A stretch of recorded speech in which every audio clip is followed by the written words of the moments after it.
El 26 de junio de 2011 será un día muy recordado para todos los futboleros, producto del descenso de River, uno de los clubes más importantes del mundo, a la segunda división del fútbol argentino. Jugadores asustados, entrenadores pintados y unos cuantos dirigentes que hicieron todo lo posible para descender a los infiernos. No obstante, hay una historia oculta la cual comenzaría a escribirse años antes y que en este humilde envío intentaremos sacar a la luz. 15 de diciembre de 2007, Diego Pablo Simeone era presentado como nuevo técnico de River luego de haber obtenido la apertura 2006 con Estudiantes de La Plata. El Cholo, emblema de la selección argentina y proyecto de técnico joven, llegaba al club millonario con el fin de hacer un buen trabajo después de la salida de Daniel Passarella. En ese contexto, en junio del año siguiente, River derrotaba 2-1 a Olimpo, se coronaba campeón del torneo Clausura y paradójicamente comenzaba a transitar la peor época de la historia de la institución. Es que ni el hincha más pesimista podía imaginar que aquel equipo ganador del torneo en cuestión de meses iba a salir último, un punto por debajo de Rosario Central. A esa altura, alejado de las luces del éxito, el elenco de Simeone, que parecía haberse olvidado de jugar a la pelota, cosecharía 14 unidades en 19 partidos, perdiendo 9, empatando 8 y ganando tan solo 2. Lo concreto es que aquella pésima campaña iba a significar el principio del fin y el origen de una innumerable cantidad de problemas, sobre todo fuera de la cancha, que se verían trasladados al terreno de juego. A lo político social era imposible abstraerse los pasillos de River, todos tenían gotera, estaban encharcados en agua. En Ezeiza, en el complejo, estaba todo el pasto quemado porque no había para el motor. 5 meses de atraso de sueldo. Si bien Gabriel Rodríguez iba a dirigir algunos encuentros, allá por diciembre de 2008, Aguilar y compañía convencerían a Pipo Gorosito para que se hiciera cargo de la conducción técnica del primer equipo millonario. Los números en Núñez estaban al rojo vivo y la barra había tomado protagonismo en el día a día de la institución. En ese contexto, los propios jugadores, en lugar de pensar en el arco contrario, debían ir al supermercado y comprar los alimentos para comer en las concentraciones. Gorosito, tiempo después, confesaría que el Pato Galmarini, mediocampista de aquel plantel, se había visto en la obligación de ir a comprar calzoncillos para todo el grupo, ya que ni siquiera había indumentaria en la utilería.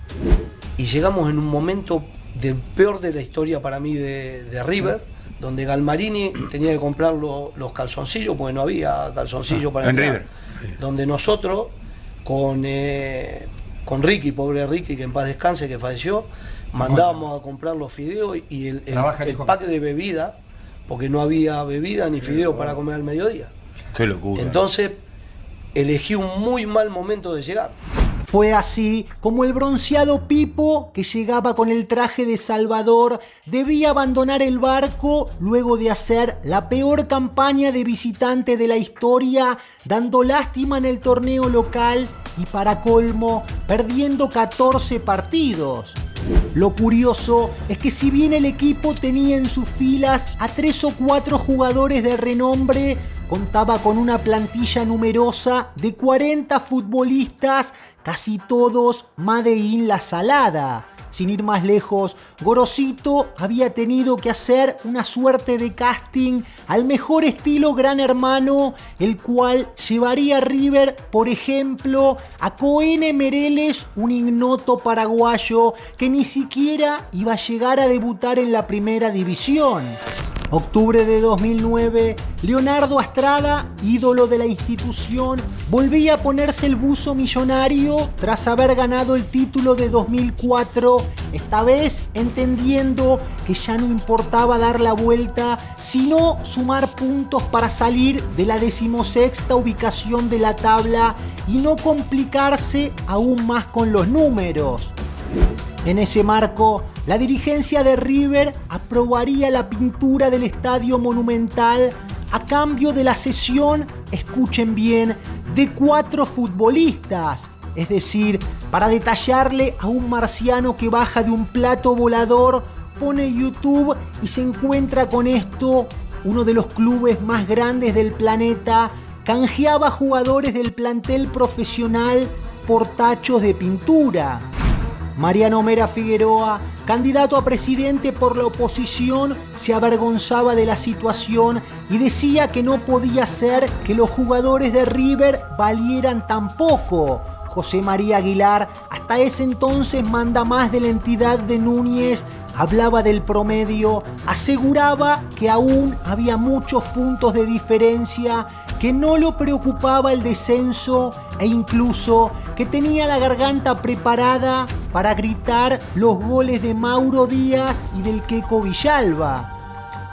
Lo cierto es que un mes más tarde de aquel trueque de jugadores por pintura, Daniel Alberto Passarella volvía al club riverplatense, pero en este caso ya no como jugador ni como técnico, sino como máxima autoridad. Es que en diciembre de aquel año, el Kaiser le ganaba las elecciones por tan solo 6 votos a Rodolfo D'Onofrio, quien se había adjudicado la victoria una vez finalizados los comicios. En ese marco, y en una noche de absoluto desahogo, Passarella explicaría que aquella jornada le había ganado no solo a D'Onofrio, sino también a Aguilar, Israel, Huertey, presidente del Comité Olímpico, a C5N, Infobae, América y a todos los medios de comunicación que solían criticarlo sin piedad. Porque la gente quiere un cambio, se dieron cuenta que el cambio éramos nosotros, porque D'Onofrio y Santilli eran más de lo mismo, con Aguilar y Israel detrás.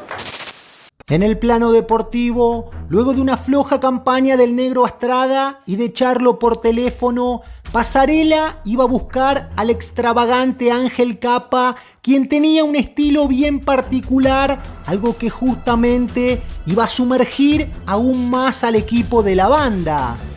Aseguraban los periodistas que seguían a River que el exentrenador de Huracán no se preocupaba por la preparación física, que no contaba con entrenador de arqueros y que ni siquiera practicaba cuando hacía frío.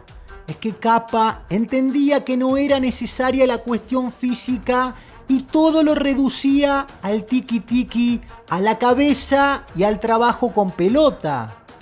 Yo quería preguntarles a los dos, justamente, ¿cómo eran los entrenamientos? Nada. Porque se habla mucho de los entrenamientos de Capa en River. No había trabajo físico. Claro. En la pretemporada la vi yo. No se entrenaba. No salían. Y como nevó muchos días en Salta, River fue a Salta a buscar calor. Nevó. ¿Sí? Esa es la foto.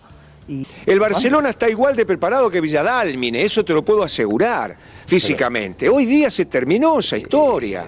No existe más, la preparación física no existe. Entonces no habría que tener preparador físico. Es decir, ustedes no quieren aprender, es que Mourinho no tiene preparador físico, Tosak no tenía preparador físico, Asenberger no tiene preparador físico. Entonces, por supuesto que es una cuestión secundaria. Estamos hablando de jugadores profesionales que están entrenados normalmente. Porque claro, la diferencia, si jugamos vos y yo, claro que va a haber diferencia física. Pero entre los jugadores de fútbol no existe más eso. En ese contexto, el elenco de Ángel se encontraba hasta las manos con el promedio y necesitaba hacer 60 puntos entre los dos torneos, algo que lo llenaba de dudas y que lo ponía contra las cuerdas sin siquiera haber salido al terreno de juego. Con el diario del lunes, Capa iba a dirigir 18 encuentros, obteniendo 7 victorias, 6 empates y 5 derrotas, logrando el 50% de los puntos. Tiene un problema muy serio, es decir, ordenar al club que encontró con una deuda muy grande y con un desorden muy grande. A propósito, habría que decirle a Pasarela cómo están las cuentas y si habría que exigirle también la misma urgencia que él me exigió a mí. Por eso. ¿No? Es decir, arreglaste las cuentas 6 meses, no, te tenés que ir. Era a conocer hace poco las cifras, le decía recién, 215 o 220 millones de deuda y un déficit de 80 millones de pesos. Por eso habría que decirle, ¿ordenaste esto o no? Bueno, te tenés que ir, tiene que venir otro presidente. Y seguramente, ¿qué dirá él? Dirá, no, necesito más tiempo. Bueno, claro. Tiempo después, el técnico iba a declarar que aunque había hecho todo lo posible y tan mal no le había ido, su presencia en River había sido menos importante que una pelota de entrenamiento y que al equipo lo mandaron al descenso por cuestiones ajenas a lo deportivo. Si se investigara, también se llegaría a que a River lo mandaron a la B. Yo creo que sí. Si vos ves los fallos, e inclusive en el último partido, y no solo en la cancha de River. ¿Siente alguna responsabilidad por el descenso de River? Siento responsabilidad porque pero estando en otros equipos. Quiere decir que de 4 partidos, de 12 puntos, le quitamos a River 9. Con esos 9 puntos River se salvaba ampliamente. O sea que me siento responsable, pero no estando en River. El tiempo pasaba, el tiki-tiki ya era historia y River necesitaba un nuevo técnico a esa altura y lejos de los formalismos directamente para seguir en primera, como si fuera Olimpo, Quilmes, Patronato o algún equipo acostumbrado a pelear abajo. Los de Núñez necesitaban puntos sin importar de qué manera. Es que lo que parecía algo imposible y objeto de burla, de a poco comenzaba a vislumbrarse y así Pasarela iba a buscar a JJ López, primero interino y luego ratificado con el objetivo de sumar y en consecuencia de tratar de evitar el papelón. La idea del Kaiser era diagramar un doble comando, o mejor dicho, armarle el equipo al técnico, quien con el correr de los partidos se iba a transformar en una figura decorativa. El propio Chiche Arano, lateral de aquel plantel, confirmaría tiempo después que la presencia de JJ en River era testimonial y que en realidad quien armaba el equipo era el mismísimo Pasarela. Yo había salido del equipo, habiendo tenido un buen partido en Córdoba, pero volvió a cambiar el sistema y quedé afuera. Y yo estaba recaliente porque quería jugar sí o sí. Y entonces empecé a discutir con Daniel. ¿Pero por qué lo encaraste a Pasarela si vos no jugabas? El técnico era JJ. Sí, porque en ese momento Daniel estaba ahí con el grupo. ¿El que armaba el equipo era Pasarela? Y sí, era Daniel. Yo en la semana iba 3 veces por semana a la oficina de él. Hablábamos de cómo jugar. ¿Qué vas a poner? Vas a poner esto. Bueno, ¿y cómo lo vas a hacer jugar esto? Hasta le llegué a preguntar cómo era el catenacho. Para colmo, luego del partido con Boca, el 15 de mayo de 2011, el Kaiser iba a tomar una determinación que al día de hoy muchos todavía se la reprochan. Es que Héctor Baldassi, quien iba a dirigir el Superclásico, había sufrido un cuadro de apendicitis, lo que llevaba a Grondona a designar un nuevo pito a dedo. Fue allí que iba a aparecer en escena un joven Patricio Lustó, quien no le iba a sancionar 5 penales al equipo millonario. A las pocas horas de la derrota en la Bombonera, Pasarela llamaría a don Julio para pedir explicaciones, algo que el presidente de AFA no tomaría para nada bien. Sin ir más lejos, Grondona le iba a responder a modo de provocación que en lugar de reclamar se ocupara de comprar un arquero que el que tenía se hacía los goles en contra, en referencia a los 2 errores de Carrizo en los tantos de Boca. Acto seguido, el Kaiser recontra caliente lo iba a tratar de delincuente y a decirle que el martes iba la AFA a romper todo el edificio de Viamonte. Si bien la mesa chica de River iba a intentar convencerlo de que una pelea sería aún peor, a las 48 horas Passarella se iba a hacer presente en la reunión de comité ejecutivo de AFA, lugar en el que le iba a pedir públicamente la renuncia a Grondona. Ya estás viejo, andate, le habría dicho el Kaiser, quien iba a recibir como respuesta un chiste, haciendo foco en que el presidente de River no solía asistir a las reuniones en Viamonte. Me parece que podría ser una cosa coherente, por la edad que tiene y todo, porque yo veo como que las cosas, viste, medio se están yendo de las manos. Esperé 2 días para estar más tranquilo y le dije, Julio, a mí me parece que llegó la hora de que usted se vaya. Grondona, en algunos medios trascendió que Passarella le habría pedido la renuncia o que deje de hacerse cargo del colegio de árbitros. ¿Esto fue así? ¿Qué le pidió Passarella? No, fue una conversación entre toda la mesa directiva y el presidente de AFA. ¿Estaba muy enojado Passarella con el arbitraje? Y al perder sí, pero lógicamente no estaba igual Crespi estaba... Tras un fuerte intercambio, además con Juan Carlos Crespi, dirigente de Boca, Passarella vociferaría que tenía 30 años en el fútbol y que no iba a soportar ningún tipo de saqueo. Lo concreto es que después de aquella discusión, el mandamás del club millonario se iba a retirar del recinto con un portazo que para muchos significaría el acta de defunción de River. ¿Esta situación que planteó Passarella puede perjudicar a River, que está peleando la promoción? No te quepa la menor duda. River, con lo que dijo ayer Daniel, lo va a sufrir en la cancha. Y te dan la vuelta y te la hacen pagar. ¿Qué se decían entre ustedes en el plantel cuando se enteraron de la pelea de Passarella con Grondona? No, obvio que no cayó bien porque sabíamos que era algo que... Al horno, ¿no? Dije.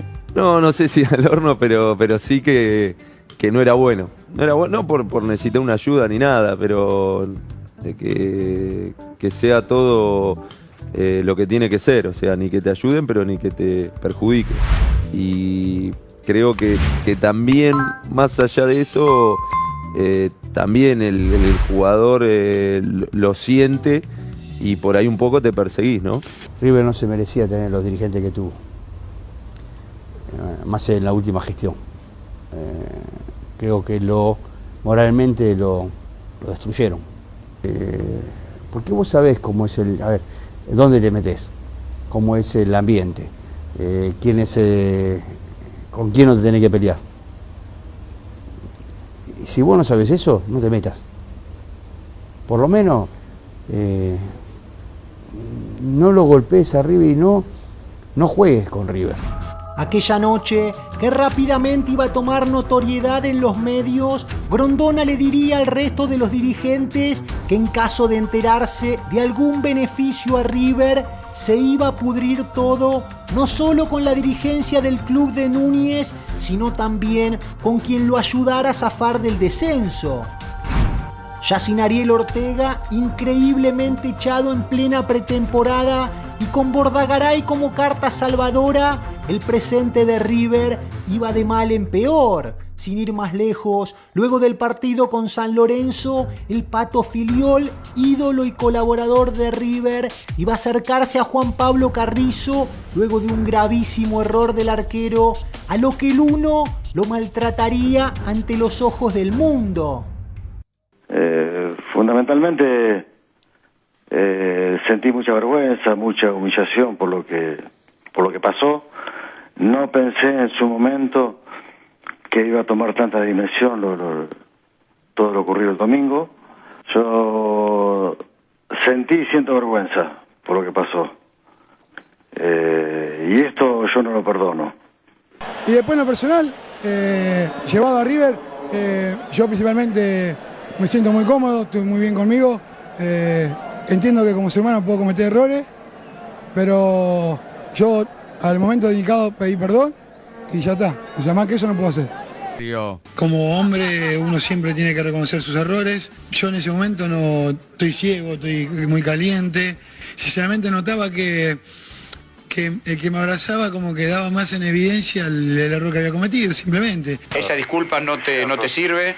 No sé ni de qué se trata, no la escuché ni nada. Este tipo de cosas no la perdono.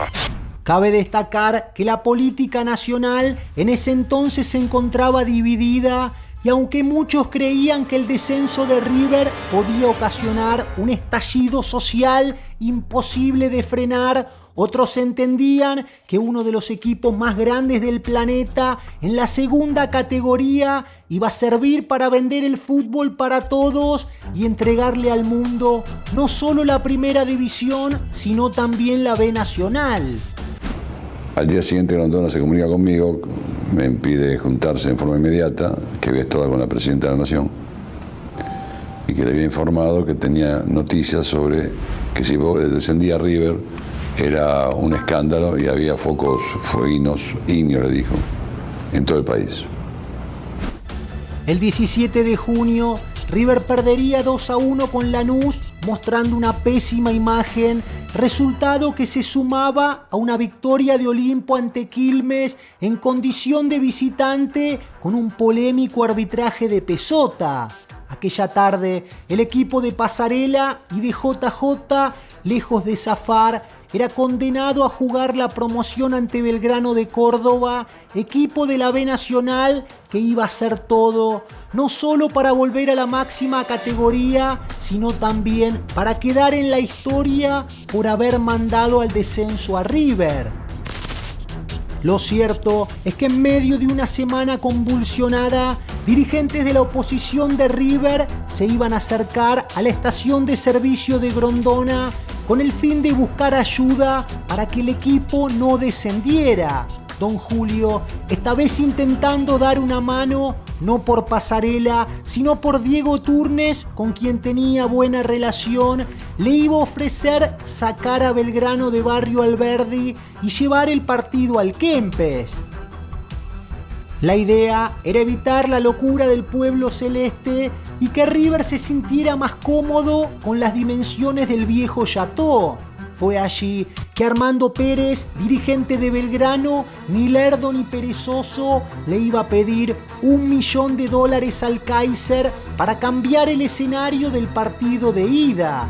La respuesta de Daniel no tardaría en llegar. No solo no te voy a pagar un centavo, sino que además te voy a ganar 4-0, cordobés y no sé qué cosa bien de tu madre. El 22 de junio, finalmente River iba a caer en la cancha de Belgrano por 2-0 en un partido totalmente desvirtuado en medio de un clima hostil, no solo por la presión de los locales, sino también por la invasión de los propios hinchas millonarios. Allí está el picante Pereira. Vázquez. Che, entró gente de River, Entró gente de River, una locura. Pero esto hace tiempo no lo veo. Le pegaron a Arano una patada. Pero le pegaron a Arano una patada. Se están metiendo todos. Se están metiendo los agujerearon el alambrado. Esto es inexplicable. Pero un poco de calma, falta un montón, es inexplicable. La verdad, más allá de que es un papelón, un bochorno, los hinchas de esto no entienden nada, absolutamente, créanme. 4 días más tarde, más precisamente el 26 de junio de 2011, el equipo millonario descendería por primera vez a la segunda división del fútbol argentino después de un empate 1-1 que no le alcanzaba para mantener la categoría. Larga para Vázquez, veremos si llega, llegó justo, rebote, ¡gol! ¡Parré! Se han quebrado mis sentidos. Belgrano me ha declarado una guerra total de locura y pasión. Solo me queda decir me rindo ante vos, Belgrano. Empata Belgrano 1-1 por el nombre de Parré. Ascendió Belgrano, ascendió Belgrano, ascendió Belgrano. Ascendió Belgrano y este equipo nos cumplió el sueño a todos. Porque cuando llegó la hora de estar despierto tuvo los ojos bien abiertos. Gracias Belgrano por este momento. Suenan bocinas en todas las esquinas. La Coloncha es un carnaval. En la esquina de General Paz las banderas flamean. En el patio Olmo la gente se reúne como cuando volvió la democracia. Belgrano está en primera, es un milagro. Hejita robada, hejita que le sacaron al socio, al hincha común, al tipo que vino todos los domingos. Destruyeron a River, incapaces, mentirosos, sátrapas. Nos hicieron mierda a todos.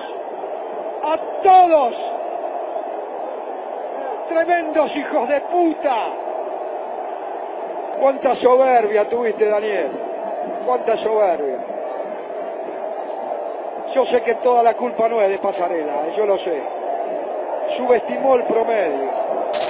Culpables y responsables. Culpables son dos, sin duda. ¿Quiénes son? Aguilar y Pasarela. Para vos culpables son, vos diferís entre culpables, por supuesto, y responsables. Por supuesto. A ver, Aguilar, si lo puedo graficar de esta manera, contrajo la enfermedad y Pasarela lo pudo curar y no lo logró. Y no lo quiso hacer, o no pudo hacerlo. Pasarela, que no escucha, ni se deja ayudar. ¿Qué es que no escucha? No escucha, le estamos marcando errores. Desde aquí, por lo menos, desde este humilde lugar, le marcamos errores. Le dijimos, cambien al técnico, o den un manotazo. O den un manotazo porque River se está yendo. Y está lleno de bocones en River, de bocones, que encima te dicen por lo bajo, está todo arreglado. Preocúpate y está todo arreglado. ¿Arreglado qué cosa? La gente está llorando. ¿Qué decía? La gente está triste. Aquella tarde en la que a River le saldría absolutamente todo mal, lejos de haber sido algo fortuito, iba a significar el desenlace de una crisis institucional y deportiva que condenaba a River a la B y que al día de hoy aún se recuerda. Si te gustó el envío, te invitamos a suscribirte, activar la campana, a contarnos tus sensaciones de aquella tarde, a seguirnos también en Instagram y a continuar siendo parte de este movimiento que llegó para quedarse, que te cuenta sin pelos en la lengua lo que otros prefieren ocultar.